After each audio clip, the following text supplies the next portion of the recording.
When Ang first mentioned to me that the studio had presented him with the idea of Life of Pi, he was skeptical. I read the book.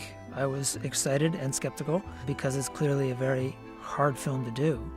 The book is about ideas. It's more of a philosophy book than an adventure book. There was no overall sound design concept to this particular film, as there have been in others with Ang. I think the term is "don't screw it up." It's one of the most dynamic mixes we've ever done, where it goes from just almost dead silent to huge storm and big music cues. Ang is so good at keeping that thread of story and emotion. Those two words really encapsulate what he's about. Often with Ang's films, we don't talk a lot beforehand. We talk in generalities, but we don't have to get specific. This film is different because of the visual effects and because of the 3D and because we're shooting on water, all of which are things that are hard, and you put them all together. It meant that you had to plan a lot, and the main way that we planned on this one was to do a previs. That was an early part of the process of developing what the film was going to be. There was virtually no production track usable. If there was, you could count it on one hand, so it was all rebuilt. I did a lot of recording, open air, open sea recording, and then John Fasal and I were fortunate enough to get props from the movie, The Lifeboat. We had that trailed out off of Long Beach, and we recorded that drifting at various times of day and weather-wise. We were also fortunate enough to record a fair amount of the animals up. I think it was called Hollywood Animals up in Canyon Country. I had access to 2 or 3 tigers, male and female, a hyena, a zebra, and orangutan. Of course, that got developed out from other library sources and stuff, but that was a good starting point. It's funny, we were running multiple recorders to record the Lifeboat Atmos, and so we would sync up the recorders by just stamping our foot in the bottom of the hull. And after dozens and dozens of takes of that, and it's some nice real hollow hits, and so we wound up using those as elements for the flying fish hitting the side of the hull and stuff like that.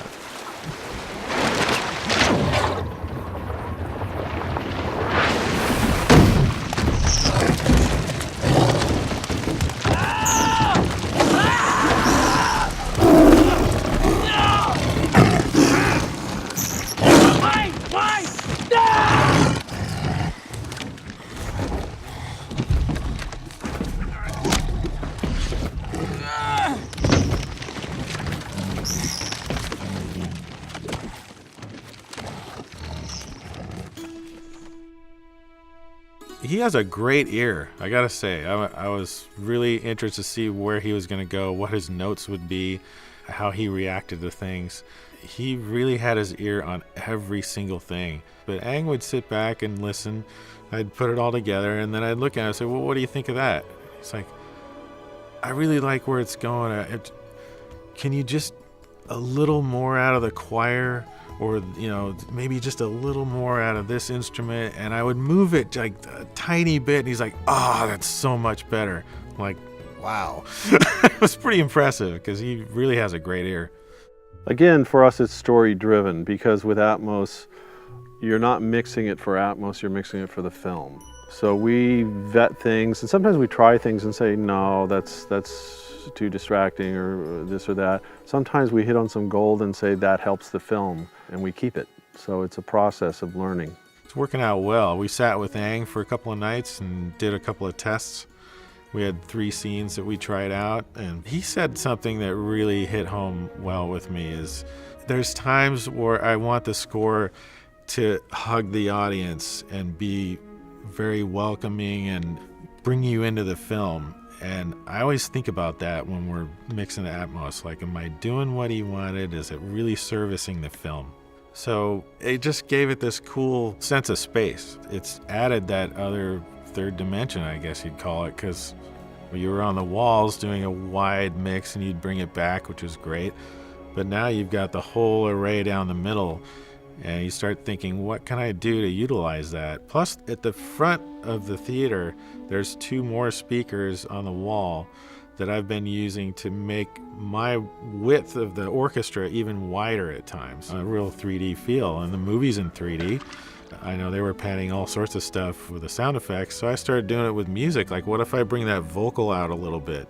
What if I pan the harp around the back? You know, so it was pretty fun. Probably one of the best scores I've heard in over 10 years. It's just so beautiful, and it brings me to tears when I listen to it. It's just so evocative and emotional.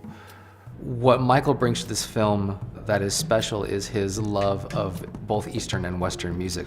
His voice is particularly suited to this movie in that he has such a sensitivity and an ability to blend Western and Eastern musical elements. The music for this movie was recorded in a number of places all over the world. We had gamelan from Canada, choir recorded in England, instrumentalists recorded in multiple places in India, and let alone the Western score recorded here on the Fox lot. Michael and Ang have a very strong relationship. They've been together over a number of projects, and Michael had been composing for this for over a year when I came on. And so for me, it was just start swimming. In context of this film, and I told Ang this, that I kept thinking I would get to a point when we would screen it and it wouldn't have the same impact on me emotionally feeling, but it's a really special film that way. I watch it and I'm moved again by it. Doug and I were kind of outsiders. This whole team had done a whole bunch of movies, basically all of Ang's films. So there's a group that had worked together for so long. Doug and I kind of stepped in and said, okay, we're the new guys. But they were very cool after that first time of welcoming us in and hearing what we had to say and what we could bring to the project. And it was a great group of people.